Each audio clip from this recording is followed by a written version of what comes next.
Estamos de volta para falar de um assunto que divide opiniões no país: as câmeras corporais usadas pela polícia. Fantástico ouviu especialistas que disseram o seguinte: afirmaram que os equipamentos produzem provas que são importantes e que protegem não só a população, como também os policiais. A gente mostra agora casos de repercussão em que as imagens produzidas pelas câmeras tiveram um papel fundamental. A reportagem especial de hoje é de Estevão Muniz, Esther Radaeli e Diego Zanqueta. Antes não dava para ver. A sociedade não via, a justiça não via. Muitas vezes só tínhamos uma versão. Só havia uma verdade, a que te contava.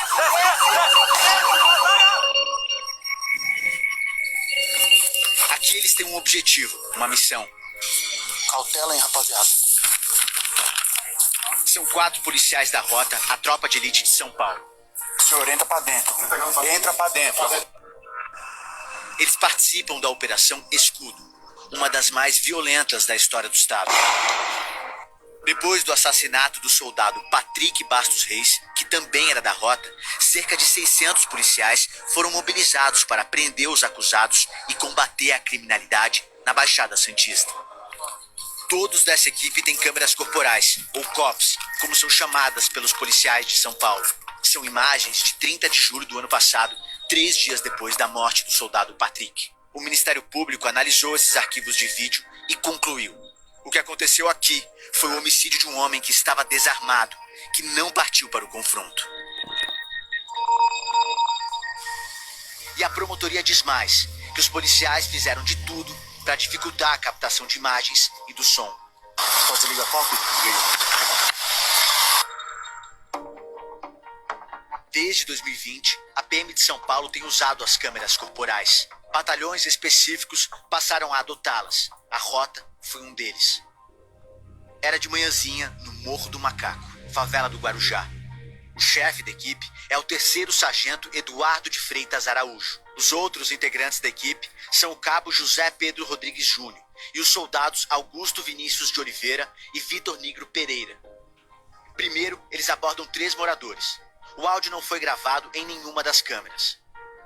O soldado Vitor mexe no celular uma vez. E depois outra. Ele olhava para um mapa. No trajeto, ninguém é abordado.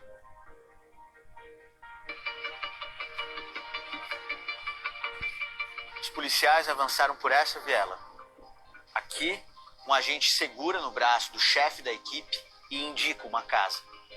O 3º sargento Eduardo de Freitas Araújo vai para frente da casa. Aqui foi onde tudo aconteceu, nessa rua chamada Rua da Paz. Rogério Andrade de Jesus tinha 49 anos e passava as noites nessa casa. O chefe da equipe se posiciona ao lado da porta e abre. Um cachorro aparece. Às 7h46 da manhã, o sargento Eduardo atira. Dá pra ver o tranco do fuzil. Dentro da casa, Rogério morre com um tiro no peito. Na hora do tiro, esta é a imagem da câmera do soldado Augusto Vinícius. Ele está posicionado logo atrás do chefe da equipe.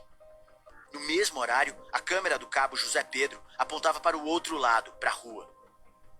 E a do soldado Vitor estava com a lente encoberta. Ou seja, nenhum dos 4 policiais filmou a abordagem a Rogério Andrade de Jesus. Em depoimento, o chefe da equipe disse que Rogério chegou a sacar uma arma e apontar para ele, e que por isso foi baleado. Mas, para o Ministério Público, Rogério estava desarmado e mesmo assim foi executado. O que aconteceu depois do disparo reforça a acusação. O sargento Eduardo entra na casa, mas não aponta a câmera para o corpo e não mostra, em nenhum momento, o que seria a principal prova do suposto confronto: a arma que Rogério teria sacado. Depois da morte de Rogério, as câmeras corporais voltam a gravar o áudio. O indivíduo estava armado no barraco lá, foi alvejado. O soldado Augusto diz que tirou a arma de Rogério. Tá armado ele já? Exame. Não há imagens de Rogério sendo desarmado. Mas esta é a pistola que foi apresentada na delegacia, supostamente de Rogério. Tá comigo, Adam. Mas tem mais coisa lá dentro lá. Depois de atirar, o sargento entra na casa e, pela movimentação da sombra, parece que ele põe alguma coisa no armário que está no chão. Segundo o Ministério Público,